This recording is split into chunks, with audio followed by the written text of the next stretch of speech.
And welcome. And welcome to the No Rep Podcast, episode 14. I am the hostess with the mostess this week. Danny was last week. I'm with Danny. Chatting. And Papa Ev. Hello. And yeah. How we doing, guys? See, before we move on too much further, do you remember Big Beastie? No. Oh my God. Hey, so that was your first drink was Big Beastie.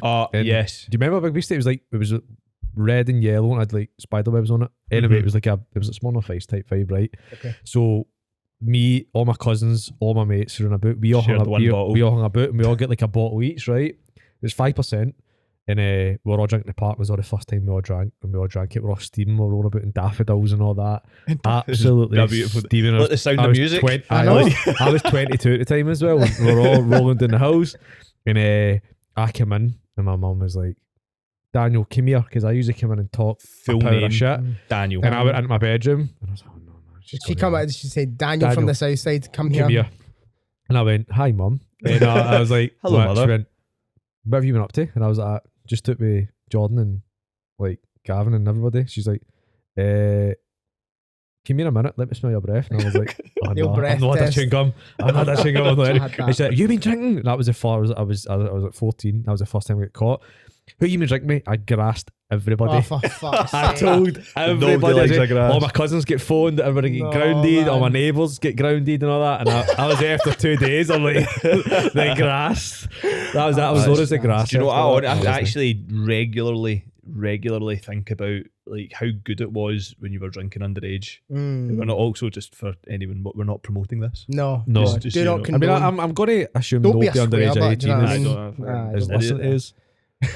Anyway, what we're talking about today? If you've got the show I've got notes. the tings. You've got the show I got the notes. tings, bruv. So with every episode, You get a fucking grip, right? Do you You've know- done this twice. Stop doing that, Evan. do you know? Fun fact. I've said this before. When I was younger, I had a speech impediment, You did. and sometimes I get caught up in my words, and you were making fun of me. Was it? I'm a bully. You are a bully. Here's the thing for you, right? So Yeah. see things like speech impediment, right? Dyslexia. If you have a speech impediment is hard to say. If you have dyslexia, dyslexia is hard to spell. What's like another one? Like, The long. do you know what I'm trying to I say know here? exactly Like what you're the saying. thing that it Yeah. is hard to It's do. just- yeah. Weird. There's other examples, but those are the two. Like if Aye. you say if someone with a speech impediment was Yep. to say that fast, they Yeah. fucking struggle. Aye. Someone with dyslexia was to spell dyslexia. I seen they'd there's struggle. so many, aren't there? There's so many. There is a few. There is Anyway, so many. that just Continue. popped into my brain. We stuck. Mhm. A question box. I was going to try to say something funny there. We stuck a question box up in our stories and just so we're going to answer a couple of questions and stuff. But the one of my guys asked us 3 mistakes you made training, like so training yourself and stuff, and to do with that, and then 3 mistakes you made as a trainer, so training people or business. Let's do one of each, right, on each thing first. That makes sense. Right, so Or what's... do you want to just do your 3 of the first thing, and then I'll Right, do... okay, Yeah, okay. so you do your 3 of the first thing, you do your 3 of the first thing, I do my 3 of the first So what's thing. the first thing?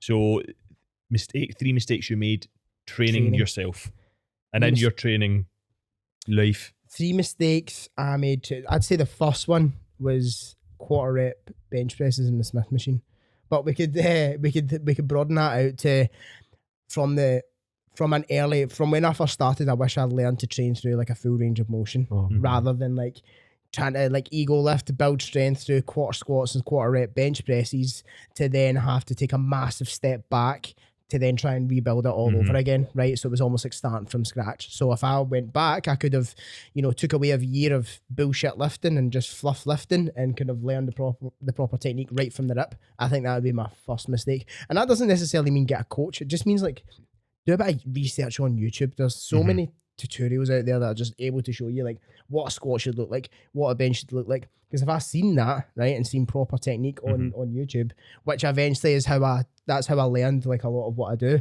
then I would have kind of been in a much better spot. So that would definitely be the first one, was just learn proper technique from the rip rather than going guessing down the line. You go for your first one, I think of the other one. I mean, range of motion, 100%, but no training legs. Did You train mentioned legs that for before. 4 That's a big years one. or something That's a like that big with one. training. So And, common. So common. That's why I'm bringing it up. Very, you very can't see common. your legs through your trousers though, but you I can play see your football. biceps. I play football. Do you have enough legs? No, you don't. I was like, your upper body only change so much. Sorry, I used to have a client go, I go to spin class, and they go that to the legs. Solid. Who is that? And are they still a client? Because I hope not. They're not a client anymore. So no training legs, man. I actually trained legs when I first started, because one of the things that I used to do all the time was just go on the machines that were easy. So like a lat pull down and a leg extension. I'd probably go on that for like a full hour for like for when I first started. So I would just sit and do leg extensions and sit and do lat pull downs. So I kind of did. But I'd stuck to the machines and I was dead. So that's probably another mistake as well. Machines. I used to just do it was the college gym, and I used to just do a circuit of the static machines. Just go down, do full body circuit of all the static machines. Do you remember that every workout was the same? Women's only gym curves. Yeah, they've got one next to my flat. Up at Shawlands, they there's one do there. It's shut Is now. that still Is that running? shut? Yeah, there's another one called like the Circle or something like that, and it's just nonsense. Is that what it is? It's literally it's the same machines, and you literally go in and you go round it, and then that's it, and that's the workout forever. And is it no pressure or something? And no pressure to your strength that you get or something like that. Something like that. I've obviously never used it, but crap. But training legs. What's your one? Random plan, random results. Because I don't know, maybe not taking it seriously enough, not knowing what to do, like just going in and just maybe going that leg press. No, that feels okay. Aye, not even a random plan. No plan. No plan. No plan. I'll just do that, and then before I can't really be arsed doing that, so I'll just do 6 chest exercises in a row, and like some biceps. Then some biceps, and that's how I've got the shelf. That's how you got the big old chest. Big old titties. Big old chest. I'd say another mistake I made, like when I first started, was, and I'm sure a lot of guys end up in this category, where I wanted to be absolutely fucking shredded, but also wanted to be absolutely fucking massive at the same time. Yeah. Right? So the neither law of, happened. the law. Well, that's the thing. The gym bro conundrum. Yeah, exactly. The gym bro conundrum. I wanted to be fucking shredded, but I wanted to be fucking jacked at the same time. So when you're 16 and then you're caught between, fish and a rice cake diet or eat everything in sight, you're kind of like, well, what do I do? Yeah. Yep. And then I wish from the start I just prioritized just eating enough protein and just letting the calories fall wherever they may. When you're at that age, Doesn't matter.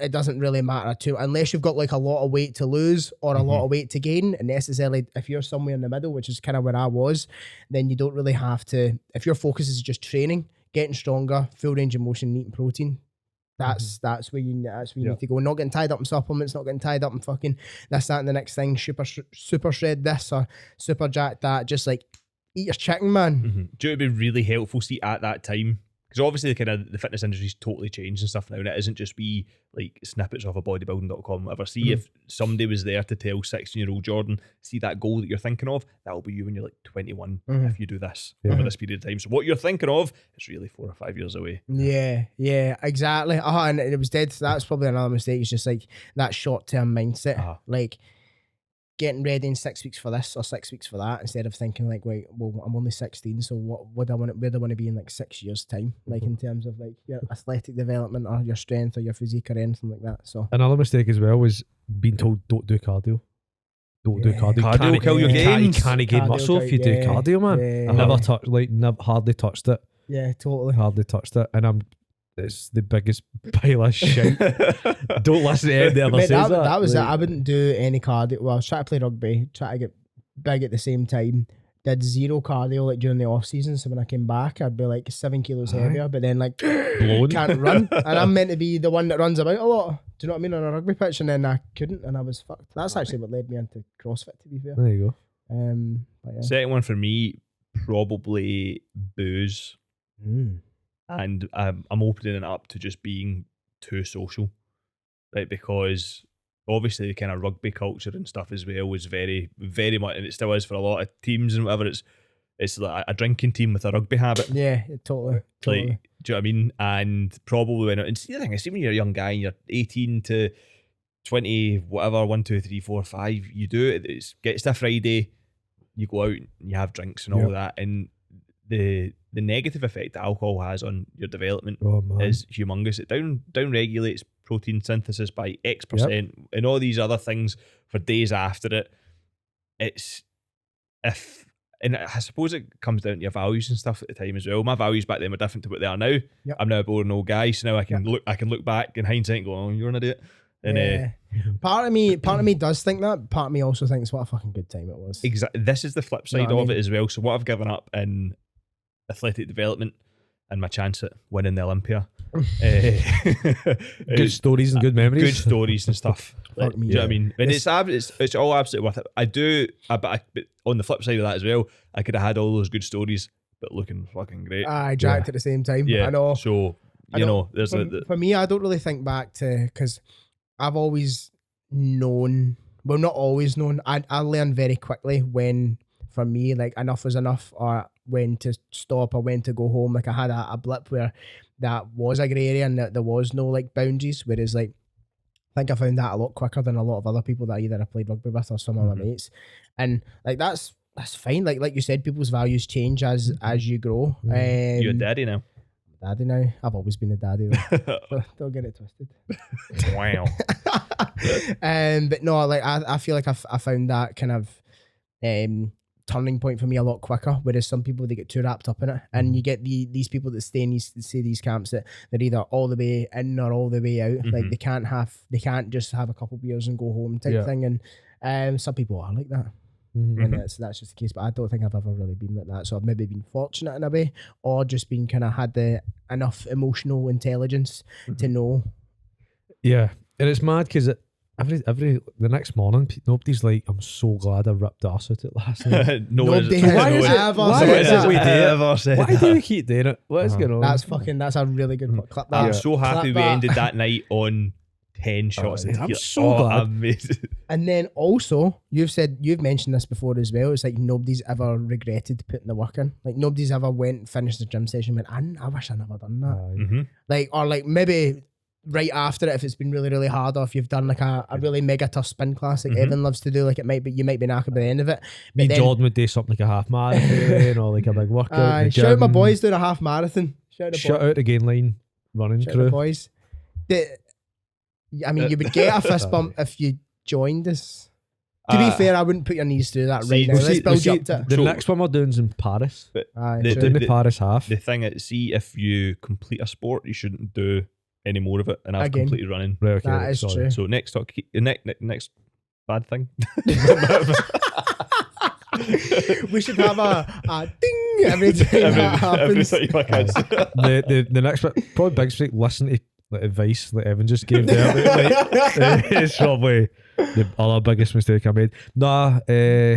Listening to advice of people that have not achieved holy fucking shit. Yes, the people in the gym that would give us advice in the locker room, in the locker room, on the gym floor, like these people who would give you just, it wasn't as if it was unwarranted advice, because you kind of looked at them there and you kind of thought, oh my god, they're looking big, they're looking small, they're looking good, and they would tell you absolute I used trouble. to in the rugby club gym, obviously, you know what it's like, it's tiny, right? It's small, and I used to get some fucking try to give me advice on lifting, right? And I was like 18 or 19 at the time, and I started going to the gym when I was like 14, right? So back then I did think I knew it all, to find out I didn't know a single thing, but I knew enough to get me through, right? I knew by that point I was training relatively smart. I was training in between rugby. I was relatively strong for my size at that point.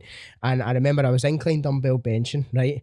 And this guy came through, right? And this guy was like, no, what you want to do is, and then he tried to pick up the dumbbells I was using to show me what I should be doing, which was like these like kind of pulse reps to keep the tension, you know what I mean? To keep the tension on the muscle the whole time rather than actually like doing the thing properly.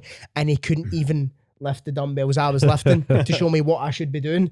And I was like, big man, go sit over there. Put down the thing. Go sit over there before you fucking hurt yourself, right? I'm fine, thanks. I'm fine. So that's 100%. Like, I didn't listen to that dauber, but somebody could have. You know what I mean? That's a good word there. I've not heard that in years. Dauber. I know. You got one? I do actually, but just on that, like, see the amount of folk that have said to me over the years, like, if they've maybe been like chatting to me about coaching or whatever, I'm actually just going to go to the gym with my cousin or my uncle or somebody because they go, and then they're in my DMs 6 months later. They've not changed because they listen to their uncle who wears lifting gloves. Aye. Right? Yeah. Red flag alert. I know. That's a red My flag. biggest gimmick. Red gloves. Aye. Gloves. There's a guy in Pure Gym, and I don't want to say his name because people know him. And he used to, his name's Daniel Mulholland.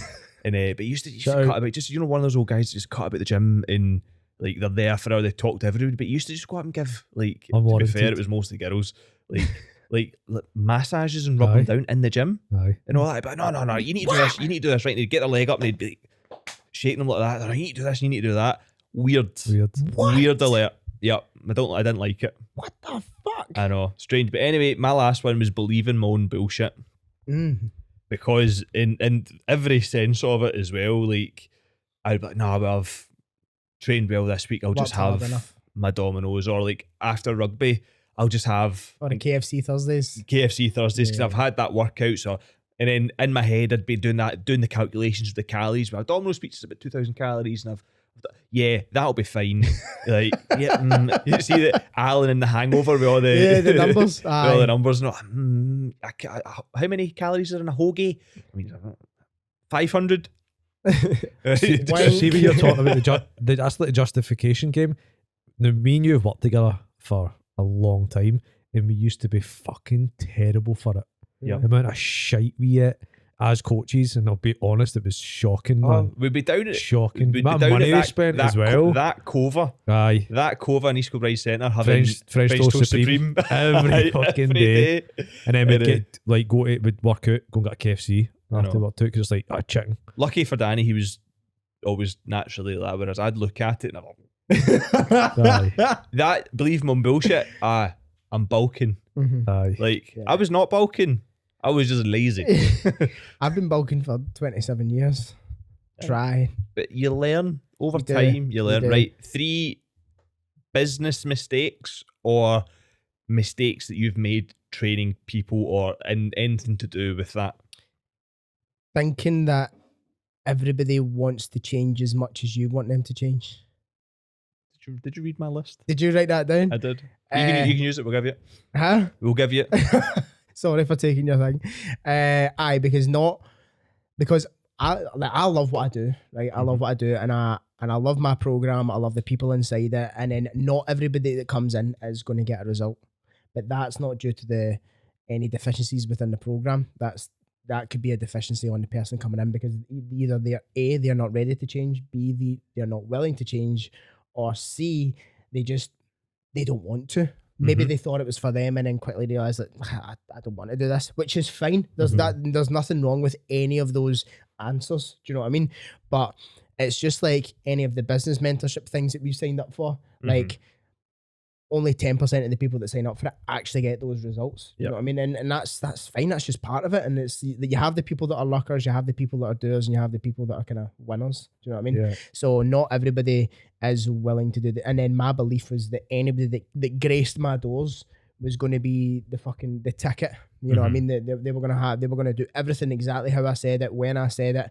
And when I said jump, they said how high, and they would get all the results they ever wanted. But not everybody goes through that process. So that would probably be my thing. Sorry, Evan. No, that's awesome. Mine's be a business one, so not investing in myself quick enough. So that's a good one. Yeah, guys, have you?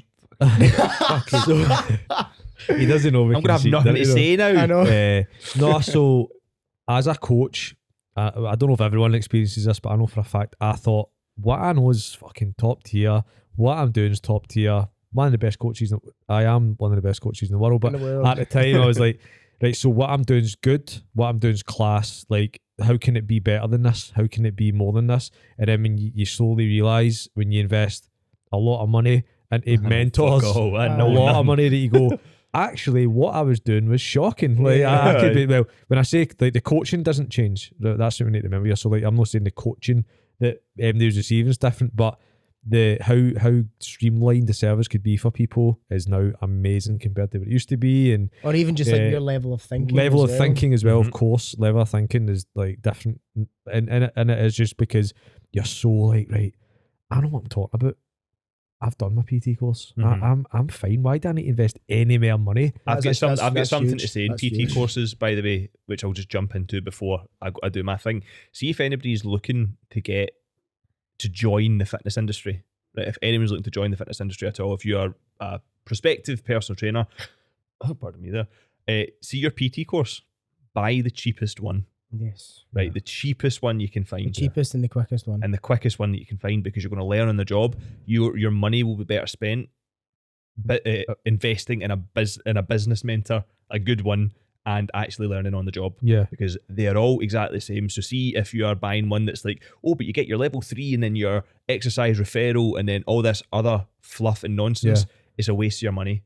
Yeah, and I'm actually going to give another all one. They are, no, all those PT certification business things they are a business. Mm-hmm. They are looking to turn over That's like right. clients, customers. They don't care about what's actually happening within there. No. And like it's almost as worth as much as the bit of paper that it's on. Aye. Like what's more valuable is the time you spend on the gym floor, building relationships, coaching people live, knowing when to fix things, when not to fix things. Like that's where you gain a lot of the coaching development from. And then in terms of like how to learn how to do business, like we're speaking about in the last episode, you find someone that's done it and you find out how they done it, and then you do what they this do. isn't a plug to the Reshape program, Totally is.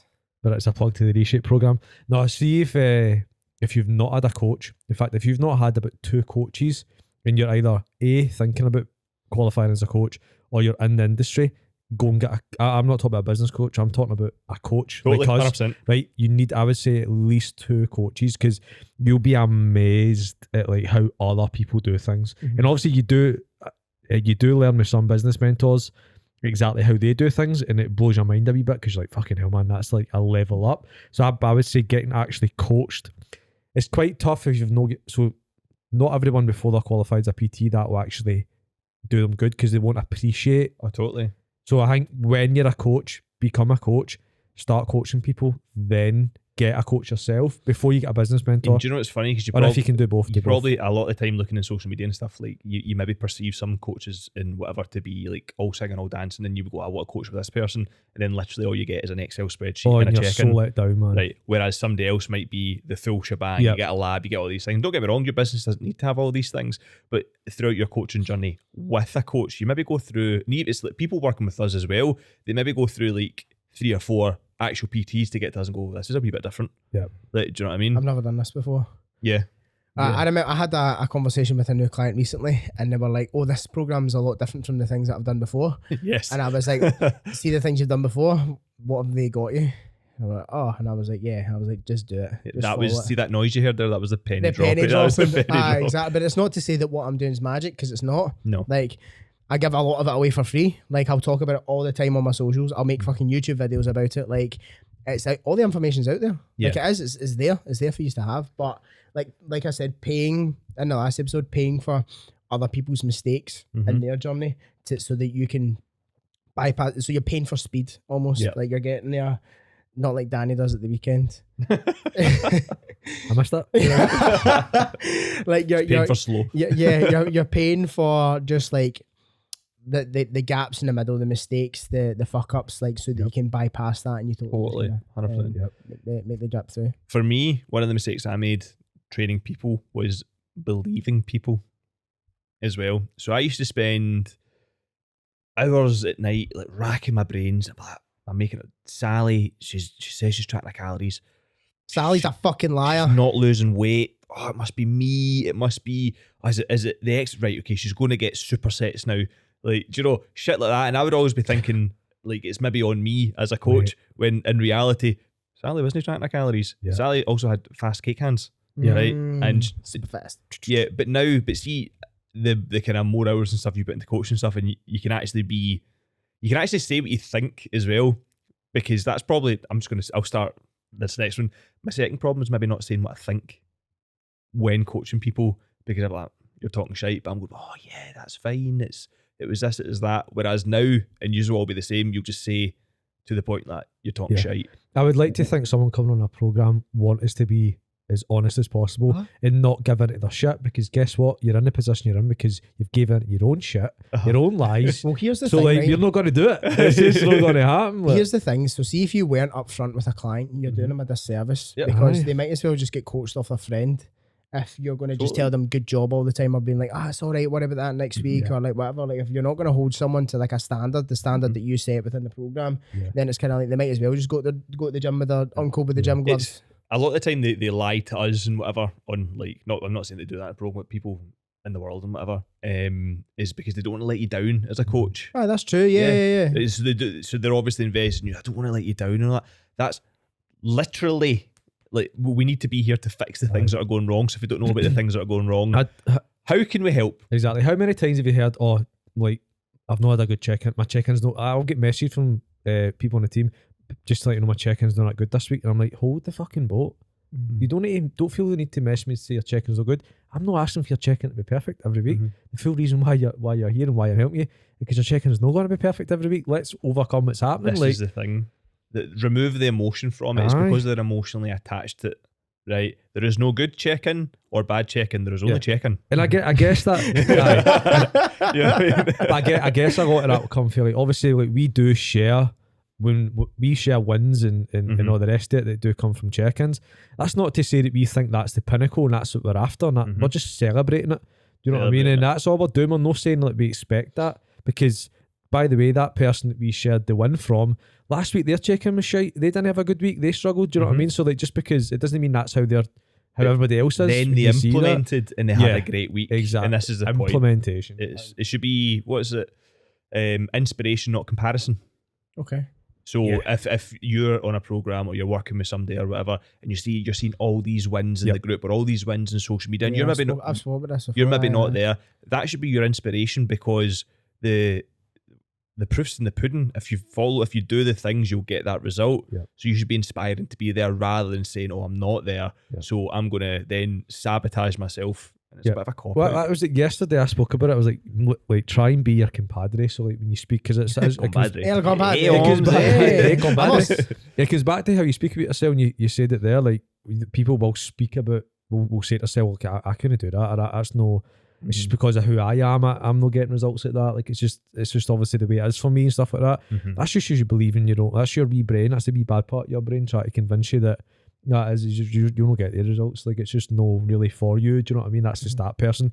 And as you say, you're playing the comparison game again instead of taking inspiration from it and realising that person's no different from me. I can do it.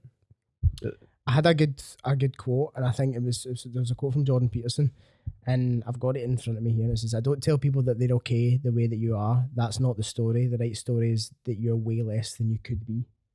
Yeah. Right? So, like, when someone is like, they've had like an okay week, it's like, that's okay. Like, you're okay, that's fine. You're all right doing that. Just keep doing that. It's fine. It's like, that's bullshit. It's like, that shouldn't be the case. What should be the case is that you are capable of so much more. Like, making someone believe that they are capable of more is the thing that we should all be striving to do. Because just patting people in the ass and being like, yeah, well done, like, that's not going to take them to the next level. Do you know what I mean? Like I said, not everybody is willing or ready or wants to be there, but for those that do, you have to instill the belief in them that they're actually going to be able to do it. Yeah, totally. You know what I mean? Yeah, and it's amazing to see what happens when that person believes it, and you're like, oh my god. Last mistake training wise? Last mistake training other people? Business. Oh, business. Kind of business or business or training other people. Yeah, business or training other people. Investing one was good. I've got one that applies to actually all areas of your life. Yeah. Boundaries. Not setting very firm boundaries with clients, with partners, with yourself, with friends, with all these things, because see, essentially what we're kind of doing, you can kind of look at it as like your quest. This is my program's my baby, right? My friends don't understand all the shit that I need to do to make sure that runs smoothly. So when in their life or whatever, they'll say, oh, do you want to come out for pints, or do you want to go for this, or do you want to go out for that? But I know I've got check-ins to do, I need to think about content. They won't appreciate how important this is because it's from their level of awareness and whatever. Boundaries with clients, messaging you 10 at night, 11 at night, then me answering the messages sets the precedent for that's what the relationship's like. Expectations and stuff in the group and that as well. All these things are something that I wish I'd nipped in the bud earlier on in my career. Yeah, I think that's a good one to end on, because you've covered a lot of topics there that again are still in development on my end as well. Do you know what I mean? There's still areas in that I'm trying to get better on, especially the boundaries one. Because like if I'm on my phone and I've got it there, I'll respond to that. But it has, and it's actually I've taken a lot of things from you, Papa Ev.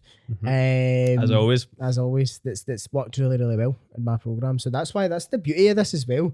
Is it because we all have strengths and weaknesses, and a lot of our strengths and weaknesses bounce off of each other. So in one area, some person might be strong in, we could be a little bit weaker in, and then that helps balance all of that out. Do you know what I mean? Which I really, really like. That's the same relationship I've got with two of the guys that I train with. All of each other's strengths are all of each other's weaknesses. So one guy who's really strong on one thing might not be as strong on the other thing, but then vice versa, it kind of flips. And it's good to be around people like that in business and in training, because then it brings you up to the level that you should be operating at on all basis. Yep. Makes sense. Awesome. Next thing. So we can go into either two. So one of the things that we wanted to talk about was maybe the kind of challenges that our clients are currently facing, and even just challenges that we're maybe seeing that people are having in the industry. Do you want to? Yeah. So, bit weird. we kind of spoke about this weekends. We've obviously touched on it a little bit already. But there's a kind of standard, not necessarily just in Glasgow, just across the board, that people have with weekends, right? And a lot of time the weekends are taking people and getting to where they are, and why they're maybe not seeing the results that they want to see, because you get to a weekend and the arse gets ripped right out it, right? And then you go, for lack of a better, you be a dick pretty much all weekend, right? But then you start your journey, and this is a problem that I see. You start your journey and you think your weekends don't need to change. Well, they do. Back to the stories that you tell yourself? I was like, I was good all week, man. I was good all week. So but it's because you're seeing your mates maybe do shit, and you're like, well, they're doing that. So that's not a good standard, because there's standards in life, and just because you're seeing a standard doesn't mean it's a standard you should fucking strive to hit. Like, people do rip the cunt at the weekends, and that is why people are in the position they're in a lot of the time, mentally as well, why they're not maybe doing good. But a lot of people can get so much more success if you just dialed it in a wee bit at the weekend. Maybe didn't rip the cunt for 2 days and only done it for one. Maybe you did actually make some swaps with your booze and your food and stuff like that. Like, yes, you can bank calories, and I talk about it all the time, banking calories and planning for the weekends and stuff like that. And I do get my guys to do it a lot in the team, but like, it still doesn't mean that you can do 2 days that terribly that you will not undo a full week's progress, because you will. Do you know what I mean? And if you rip the arse out, you will. So just not the biggest problem I see, but a problem right now I'm seeing, is people just not dialing that in. Obviously right now, people like COVID is no longer a thing. Restrictions are completely lifted. People are out. Exist. It was a myth. It's just gone. So people are probably a bit more excited than they've been before. So that's maybe why people seem to be out all the time. But it doesn't mean you can't just not meet the standard that everybody else is doing, that aren't looking or feeling how they want. If you want to strive to the standard of the people that aren't looking and feeling how they want, well, guess what? You'll just become that person that isn't looking and feeling how you want. Change the narrative of how your weekends look. Like, totally. It's like big picture thing. If you're somebody that always, like you says, rips the arse out it on a Friday, Saturday and Sunday, just do it one day. Like, just allow yourself one day to rip the arse out it. Like, you're not going to die if you just didn't do it the Friday and the Sunday. Just do it the Saturday and like have your fun, do whatever. If you do that over the course of a year, if you did that your whole life, right, from the age of 16 to 26, you've done that for 10 years, right? That's a lot of time of doing that sort of stuff, right? So if you be good during the week, right, we'll put that in inverted commas, be good during the week, and instead of ripping the arse out at Friday, Saturday, Sunday, you do it just Saturday, you do that for a year, that's 52 weeks in a year, times that by 104 times you've not fucked it. Do you think that's going to be beneficial for you long term? But you know, I'm going to say again, I still think every weekend's still too much, and I think this is like a bad. No, it is right. That's what I'm saying. It is right, but for someone to make such a big drastic change, it could be like instead of twice or three a week, just once. It's going to make a difference. Exactly. It's not easy to just quickly make that change. No, it's not. But if you just take it down from 3 to 1, like you've made that's the first step. That's a big 66% improvement on your week. No, already. And I completely agree, but there's a lot I still, of math chucked Mate, in I'm there. too much in numbers, there. man. It's early as well. No, but I still think that like the standard of weekends, it's like, okay, right, well, if you feel the need that even you need at least if you need at least one day where you need to get drunk, you need to go out, you need to be surrounded by loads and loads of people. I get the social aspect, but if you need to be ripped arse with it for at least one day, like why? What's going on? That's what I was What's going on? Two things I'd be looking at. What are you running away from? Mm-hmm. Is it your job? Is it your partner? Is it your family? Is it other things? Right? And two, the actual company that you keep. Because see if that is and don't get me wrong, I'm not saying patch your friends or anything like that, but see if that is the culture in your circle, it's always going to be much harder for you to actually do anything, right? And it's up to you. It comes back to the boundaries and stuff that we're talking about. Yep. The reason that that's maybe happening so regularly is because the boundaries that you have with friends, family, partners, and all these other things, yourself, are shit. Yeah. Right? And it's okay to say no. It's okay. It should be normalised to say no. And this is, see if you ask someone, because you're making great points, right? So if you said, right, well, so you like it, yeah, I do it because I want to be social, Evan, right? I want to do these things because I like being out and about. Cool, but are you telling me that in the next day or the day after, you have zero regret about the money you spent, how you felt? You were fine with that. You didn't once say, probably ripped arse at how much I spent, or I wish I didn't feel how I felt on a Sunday. Like, if you can safely say that, nothing bothers me about it. I feel I don't care that my progress maybe wasn't the best it could be. I felt brilliant the next day. Like, didn't care about the money I spent. Crack on. But I highly doubt that. There is always those rare social occasions that you're like that was a good night last night. Like a wedding or something. Yeah, I'm glad I went. I'm glad I had a good time. I'm going to transmit for 3 days, right? And I will rip the arse out of it, and I will spend my money. But that's one isolated weekend. And the 8, 9, 10, 11, 12 before it, because it's the way my life is just now, I'm probably not going to, I may have a couple of beers and all that, but it means I'm going to enjoy that so much. And it also means in that time leading up to it, my business is running well, body's functioning, I might even go at runs and shit for rugby, who knows, probably not. You have been saying this for a few weeks, mate. I know, a few months, mate. I tore my hip, right? So that's my... Hip, schmip. Cool. Is that enough in that one? Yeah. I've actually got a challenge, or I'm going to say a perceived challenge, perceived problem that I see people having is we've spoke about it before, but it's time. I don't have time to do this. I don't have time to do this in my week. My life's so hectic. And do you know what? Some people's, for a bit of compassion, whatever, some people's lives are hectic, but generally across the board, not everybody. You don't have a time problem, you have a time management problem, right? You don't have certain anchor points in your week that you can stick to make sure you get shit done. And what I mean by that is, see if food's always all over the place for you, it's because you don't have a structure in place to make it easy. Because again, your boundaries are probably shit elsewhere, right? Mm-hmm. But see if you, for example, had like certain anchor points, like on a Sunday, a Tuesday, and a Thursday, where no matter what happens in your week, you plan the next 2 days, you plan your meals, you prep them. Do you really think you'll be able to go that wrong in your week? Exactly, totally. And then if shit does hit the fan, right, you know you've got an anchor point in 2 days. Mm-hmm. Or you've already got all your shit prepped. Mm-hmm. Do you know what I mean? So it's generally across. And the thing is as well, do you need to have that much time to train? You can have a full workout. People word it wrong. People, instead of going, I don't have time to do this, well, with the time you have, what are you able to do? So like, if instead of going, I've got no time to go, like it happened for me yesterday, right? It was a prime example, right? I came back, had a wedding the day before, came back, I had to record a couple of videos for work, train, and then pick up the dog from shout Danny. Out Bear. Shout out Bear, shout out Sarah, shout out Danny for looking after Bear when I was away again.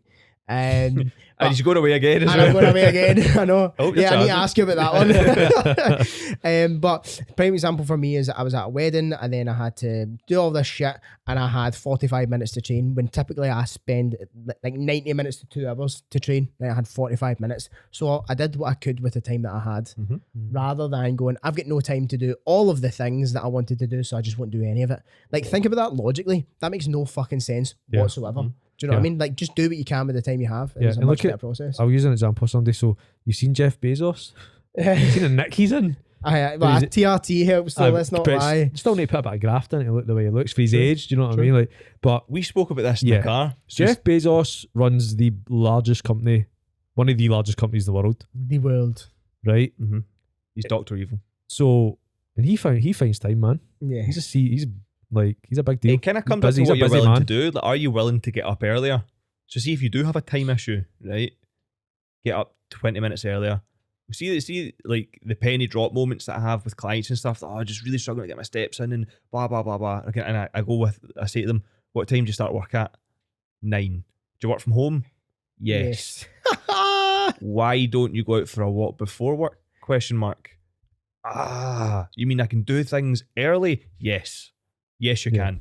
And it sounds like a bit of a dickhead thing saying, but it's because they've maybe not considered that, or they're maybe just not willing to do it. But see, as soon as you start doing that thing that's giving you friction and the perceived friction, and also as well, how many TV programs?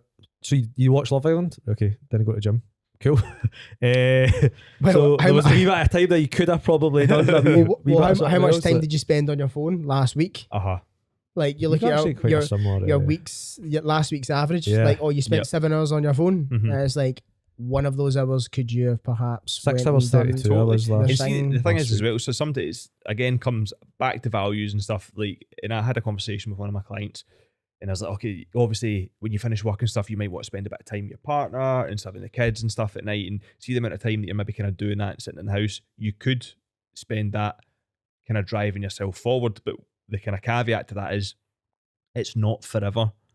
It's literally, you could do that for an 8-week period, maybe reduce a bit of that sort of stuff to embed the habit within yourself, so that ultimately, and what we've got to remember is why you're doing it, is so that you can show up as the best version of yourself to your family, to your friends. And I'm not saying just patch your rain, patch your husbands. That's not what I'm saying.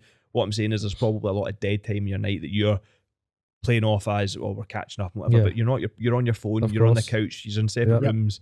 All these things. Well, your actions will always demonstrate your priorities. Oh, totally. Right? Your actions will always demonstrate your priorities. So what I mean by that is that if you do choose to watch Love Island or spend time on your phone or fucking play Candy Crush or whatever, rather than go to the gym, go for a walk, prep your meals, like, it's because you prioritize Love Island, Candy Crush, your phone. Like, you prioritize that more than the result that you want. And some people, if they get called out on that, they'll maybe think, nah, that's not true. Like, of course, I want to change. I want to be in shape. I want to be whatever. It's like, well, your actions don't show that. Success leaves clues. Yeah, your actions don't show that. So you have to take the actions that are going to get you the thing that you want. And like I said, that's your priority. If you don't make that priority, then it's not going to come to fruition. Good. Excellent. Next thing. Do you have any clients? What challenges your clients having? None. They're all fucking rock stars. They're all hedge. Is that TRT? Yeah, it's the Gainline supplement strategy that we've got them on. Super top. Butt injection. Injection. But struggles, I mean, I've covered this before, and a lot of the time, a lot of struggles, and I don't know if we mentioned this earlier in this one or the last one. I get confused in the cyberspace of podcasts, but it's not reaching out when things are going bad. Like, they'll happily shout when things are going great. Yeah, man, I'm fucking flying. Things are going really, really well. But then when people often go quiet when things are going wrong, that's when they need to reach out the most. That's when they need to be the loudest. When things are going wrong, that's when they need to be the loudest. Oh, 100%. It's you're not going to be perfect all the time. Perfection it's a myth. You just need to make sure that you show up. So see if you're showing up one day 12% and the next day is 100%, that's fine. That's normal. That's progress. But burying your head in the sand is never acceptable. Well, I said that actually on, I'm forgetting what I said, and I'm actually putting it up on the gram. But the goal is to be consistently good, not occasionally great. Yeah. So totally. Like, if you're just consistently doing the things, right, that you're going to win 99% of the time. And in fact, 100% of the time, if you're just consistently good, just showing up. Because it's very rare that you guys that are consistently great. That's like the Kobe Bryants of the world. And that, not to say that that's unrealistic. The Evan Middletons. Yeah, the Evan Middletons and the Kobe Bryants of the world. Shout out Kobe. R.I.P. Kobe. Kobe. But like, that everybody sees that. Like that's all the reels, that's all the TikToks. It's Kobe with the motivational speeches, and I love that shit. I'm all over that. It's the fucking David Goggins of the world. Everybody sees that, but that is unrealistic for most. Not for everyone, for most. So if they just strive to hit the tick the boxes every day, it's good. A question that I'll pose to you both, and you can answer it. So what would you say to a client that has one good week and one bad week, one good week and one bad week consistently? It doesn't matter what you think. Picture the Rock. What would I say? So one good week, one bad week, one good week, one constantly. Bad week. See what you did in the good week. Mm-hmm. Do that again. Do that in the bad week. Very simple advice. Well, like in terms of like a strategy type thing, like plug and play type thing, they're capable of doing it. Mm-hmm. So why not just do it again? Totally. Mm-hmm. So it could be that they're doing too much on the good week. It's like so unachievable to continue doing that. Yeah, aye. That's what it comes back to. That's probably a great week. It's probably not as the good week. It's probably been a great week. Yeah. And then it's like, oh my god, that was a lot. So just scale it back a wee bit. Baby steps. Just take it back. That's it. Sometimes the thing is as well, and we like to go deep. Mm-hmm. Evan likes it deep. Danny likes it deep. I like it deep. We all like it deep in here. But sometimes it's not that deep, bro. Sometimes it's not. Sometimes it's just a case of just fuck it. You've done it before, so just do it again. Do you know what I mean? Like sometimes it can just be that simple. Not to say that there's complications and life gets in the way. Babies' nappies need changed. Dogs need walked. Like all that shit. I get it. I get it just as much as anybody else. Yep. But if you're able to do it once, let's say it's a discipline thing. Right? Let's say it's the toughness of showing up every week, right? Mm-hmm. And this is what I've realised, and only after the marathon on Saturday there did I realise half marathon. Sorry, I don't mean to say it. He ran the other half on the way home. I realised how much I'm influenced by people in a good way, and it's like a lot of UFC fighters influence me quite heavily. Adesanya, Volkanovski, like I see these people and I listen to them and I listen to where they speak. I'm like, when I want shadow box in the house, all the time, when I don't want to do something like the marathon, I was unwell all week for a full week leading up, and I just kept telling myself, I'll be fine, I'll do it, because I kept thinking, what would like Adesanya, Volkanovski do? They would fight, and I've heard them say it. You've heard fighters say it 1,000 times. They fight. And then after the fight, they're like, I broke my foot. Or I was actually out all week. But they just convinced themselves they'd be fine. They'd done it. They won. And in my head, that's how I live now. That is literally a lot of the time. It goes to show the power of having like-minded people or a community around you, right? Because there was two of the boys that came on the run on Saturday that were potentially going to just do 10k of it, because it was from Queen's Park into town back, and it was a 10k loop. We did that twice and then a wee bit extra. So said made it easy for people. If they only wanted to do the 10k, they could do the 10k loop, and that's them. But almost on race day, emotions were high, people were buzzing, so testosterone was flying, so everyone was just like, fuck it, we're going to do it. So even the boys that said they were only potentially going to do 10k, they did the full half marathon. And then it's cool to see, and it is a powerful thing sometimes, being around people who are showing you what they're capable of, and you don't want to be the guy. It's an ego thing too, and especially with guys. Ego gets a bad rap, right? Ego gets a bad rap. Your ego's getting in the way. Ego is a good thing if you use it the right way. Oh, totally. I fuel the majority of my training through ego, right? Because I want to be better than Danny. Is that an energy drink? It should be. I want to be better than you. When we're in the gym, I want you to go, fucking hell, man, you're actually pretty strong. You're actually pretty fit. Like, I get a fucking thrill off that. Like, you get such a boner off it. I get a bit of a hard on off that. When I'm training with the boys, I want to bury them. They want to bury me. Because, and that is a fucking, for me, not for everyone, but that's a good environment for me to be in, because I thrive off competition. Played sports all my life, don't play them anymore. This is where I find my competition. Do you know what I mean? Yeah. And that for me works. So ego is not a bad thing. Ego is not the enemy. It's not. Ryan Holiday. Ego is not the enemy. In some cases. Awesome. Cool. I've got more. You've got more? I've got bits. Oh, go for it. So there was a couple of things on my question boxes. My question boxes? Hold on, there's just I post a lot of shite, man. I'm trying to go through my stories. Right, so I don't know if you guys have seen it. Oh, right. So one question I got was, if you guys went PTs, what would you be doing? Right now, in the current climate, OnlyFans. And I'm not even, I'll get my butthole out on, like, see the amount of money. Jesus Christ. that escalated there. People usually say feet, Evan. I know. No. I'll get my butthole. Nah, butthole's where the money is. Oh my God. Sorry, mum. Right, so Evan's OnlyFans, what would you be doing? Fuck's sake. I'd work in a forest. You'd work in a forest. Nah, I wouldn't. I really don't know, man. I don't. I've always wanted to be a PT and change lives. No, because I did get into acting. Terribly. So You're in a cool Yeah, show, okay, that okay, Succession. I didn't know you were in that. I was like a waiter for an episode. Wow, that's cool. Succession's Class a good more than a lot of TV people. show. Yeah. So it would probably be something Something acting related. Aye. I wanted to be a fireman when I left school.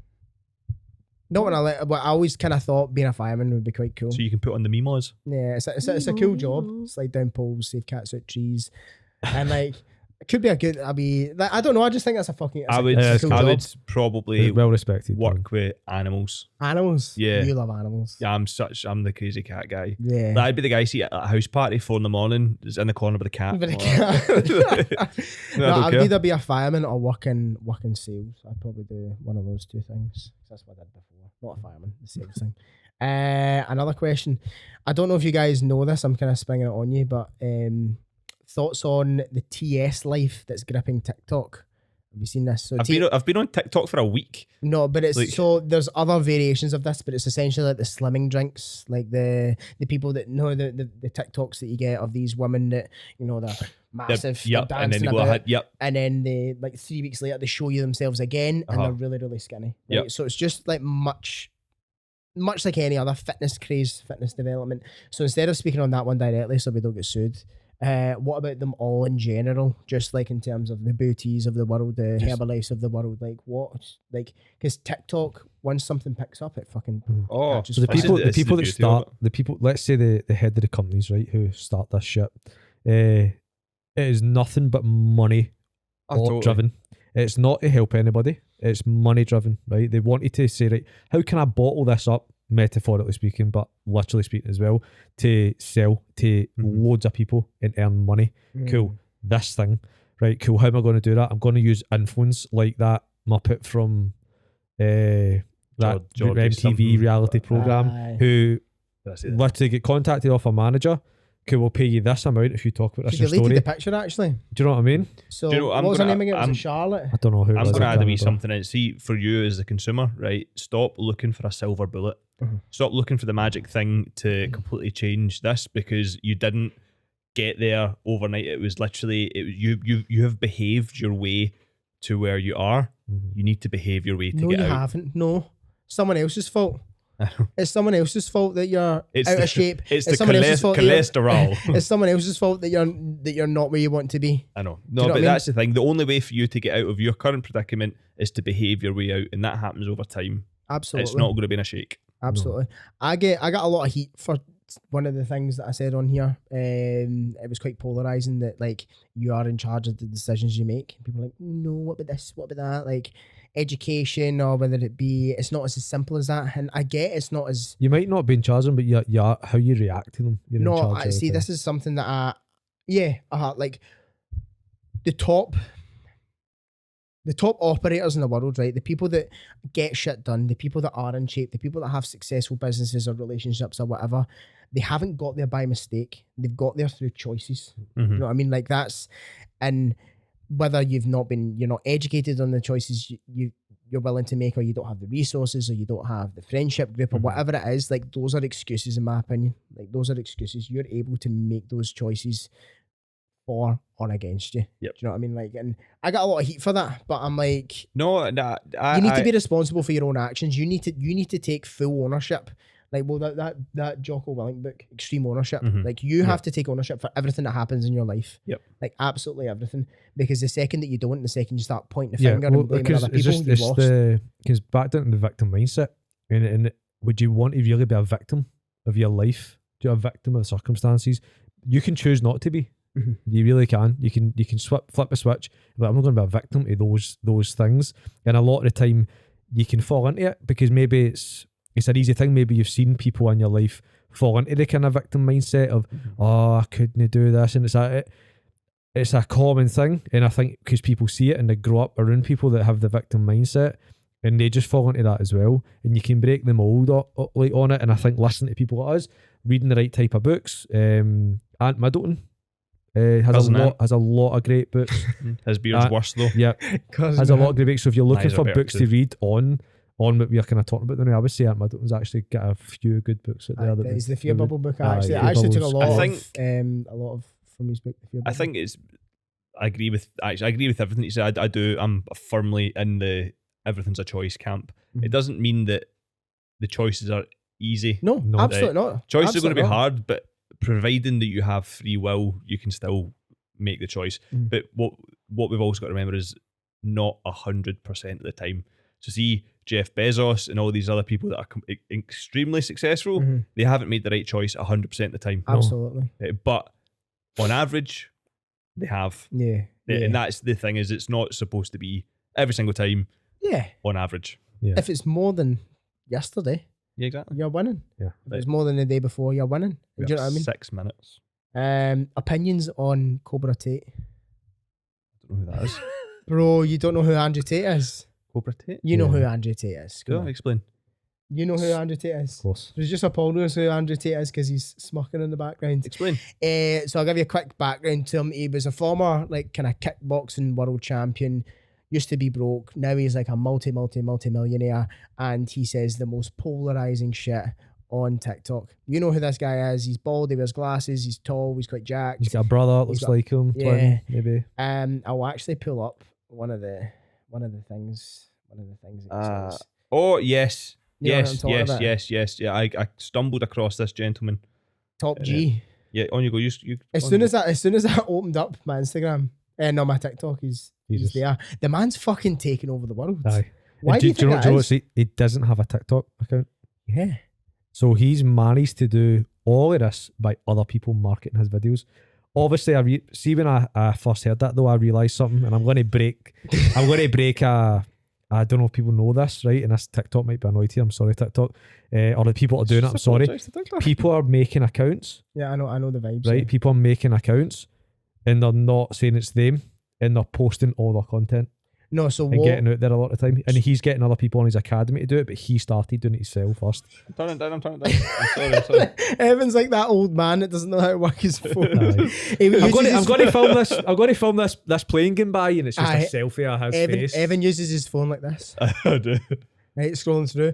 But some of the, right, it's weird, right? So some of the shit he says, I'm like, it's a bit outlandish. Yeah. I kind of agree with it. There's a lot of the shit he says, I'm like, oh, you're kind of making some sense here. Yeah. There was one that I watched there that I'm not going to say. He said something about, someone asked him about what would happen if your missus went on OnlyFans, and he went, I would expect at least 90% of the money. Right? And she went, sorry? You would expect, he's like, no, it's my product, isn't it? It's my product. I would expect at least 90% of the profits because I'm letting her go on OnlyFans, and I'm just like, this guy just has. I know. He said something about like, I don't even know what to go into because basically not putting your opinions onto my child, right? Yeah, was talking about homosexuality. Was it that one? Yeah, that was that one. And but like, don't get me wrong, I'm absolutely pro whatever you want to be, right? But also kind of like I agree with, I don't want people saying, no, like to my child, if I ever have a child, that you should be a certain religion, right? You should believe in man in sky, or you should do this, or you should do that. Yeah, I do agree with that. There's freedom of choice. But I want my child to be totally understanding and accepting of everything though. Uh-huh. Yeah, I think that he is a character.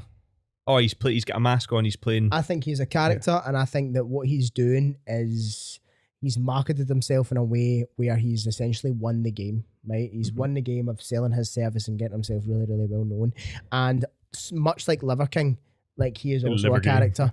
We know the names of Liver King, we know the names of Andrew Tate because of the characters that they play, rather than the persons that they actually are. Now, they might have those beliefs and they might have all those things, but you're not going to get there if he just sits down and then he says like something like, oh, vaping's stupid. Like, Mhm. obviously we know everybody knows that vaping's stupid, right? Mhm. But people still do it. But then when he comes out with this, it's one of my favorite videos of his, and he comes out with this thing and he just slates people for doing it, and he says it in such a crass way that gets a lot of views, reshares, retweets, likes. It's all a business. You know what I mean? And a lot of business, because he says it in such a polarizing way. And you don't get anywhere by being boring. Mhm. You need to go out, you need to be outspoken, you need to be outlandish, you need to be there in order to get attention. And in order to win the game of social media, it's all about attention. It's all about grabbing that. Do you know what I mean? Like that's what it's all about. You look at the guys like James Smith. I know. He doesn't just say, "Oh, you should be in a calorie deficit." He's like, "Get in a calorie deficit, you fat fuck." That was you. That was you that said That was that. me that said that. And, but yeah, I didn't actually. Any say that, any by the way. coaches watching, stop making posts about creatine, please. It's